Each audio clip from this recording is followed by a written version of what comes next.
Friends, आज हम एक फेल्ड गायनेकोमास्टिया सर्जरी को रिपेयर करने वाले हैं।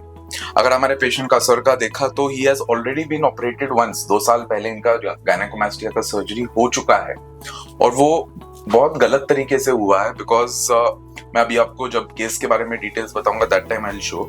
अभी सर से हम पूछते हैं कि सर क्या चेंज आपको ऑपरेशन के बाद लग रहा है? कब हुआ था ऑपरेशन? 2 साल पहले हुआ था।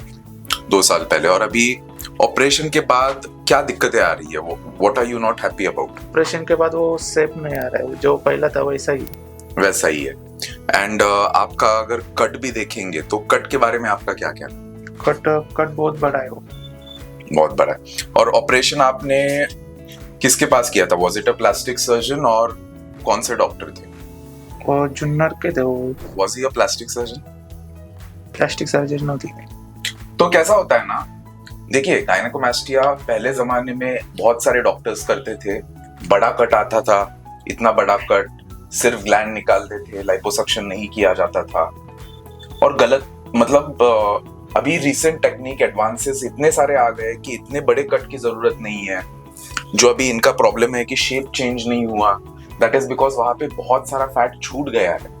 इफ यू सी, यहाँ पे बहुत सारा फैट है। इनको जो फ्लैट चेस्ट चाहिए थी वो कभी मिली ही नहीं ऑपरेशन के बाद। That's why doing the surgery from a board certified plastic surgeon is very important, क्योंकि आपका रिसेंट टेक्निक से होगा, कम से कम कट में ऑपरेशन होगा, gland removal as well as liposuction which is also equally important. ये दोनों चीजें आपकी ऑपरेशन में हो जाती है। दैट्स व्हाई मेरी आप सब लोगों को यही रिक्वेस्ट है कि आप एक बोर्ड सर्टिफाइड प्लास्टिक सर्जन से ही आपका गायनेकोमास्टिया का ऑपरेशन करिए। किसी भी शहर में बड़े हॉस्पिटल में, गवर्नमेंट हॉस्पिटल्स में जहाँ पे प्लास्टिक सर्जरी डिपार्टमेंट है, वहाँ पे आपको प्लास्टिक सर्जन्स मिल जाएंगे and they will do your operation in a right and latest technique. तो getting back to the case, अगर आप देखेंगे तो इनका स्कार बहुत बड़ा है, स्ट्रेच हो गया है and it's going from here to here. Same on this side, scar बहुत बड़ा है। निप्पल के नीचे बहुत सारा टिश्यू, फैट टिश्यू छोड़ दिया गया है। ग्लैंड का we will have to check. इतना ग्लैंड अभी तो पाल्पेट नहीं हो रहा क्योंकि इतना बड़ा कट लिया है, मतलब यस एटलीस्ट ग्लैंड तो उन्होंने मैक्सिमम निकाला होगा। But after liposuction will check कि अगर कुछ ग्लैंड भी बचा होगा तो भी वो हम निकालेंगे। अभी दूसरी चीज जो हम इस ऑपरेशन में एड्रेस करने वाले हैं कि ये जो स्कार है ना, वो जो ऐसे फैला हुआ है, स्ट्रेच हुआ है, उसको भी हम कट करके बारीकी से सूचर करेंगे so that it won't appear this broad या फिर इतना ऑब्वियस वो दिखे ना। So we will be doing liposuction. If there is any remaining gland वो भी हम निकालेंगे। और तीसरी चीज जो हम करने वाले हैं, इस स्कार को हम रिवाइज करेंगे। जो ऐसे ब्रॉड चौड़ा जो स्कार है उसको हम एक पतली लाइन में कन्वर्ट करेंगे। यूजुअली हम ये कट लेते नहीं है in our practice. We take a small cut in areola, मतलब इंट्रा एरियोलर कट रहता है हमारा, इतना बड़ा कट रहता नहीं है। बट अभी सिंस इनका ऑलरेडी यहाँ पे कट है तो हम ग्लैंड यही से निकालने वाले। सर, आपको हमारे बारे में कहाँ से पता चला? यूट्यूब से। And you had come to us about 6 months ago and then अभी आपने सर्जरी का प्लान किया। So now will start with the operation. उसके पहले अभी फोटोग्राफ्स होंगे।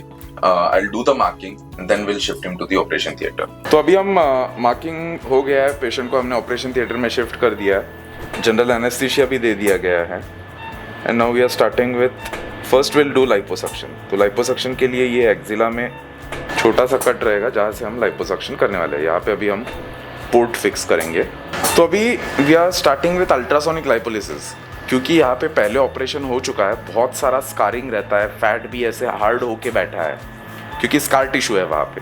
सो this ultrasonic lipolysis will help us in breaking that fat, hard fat, उसको liquefy करने में ये हेल्प करेगा।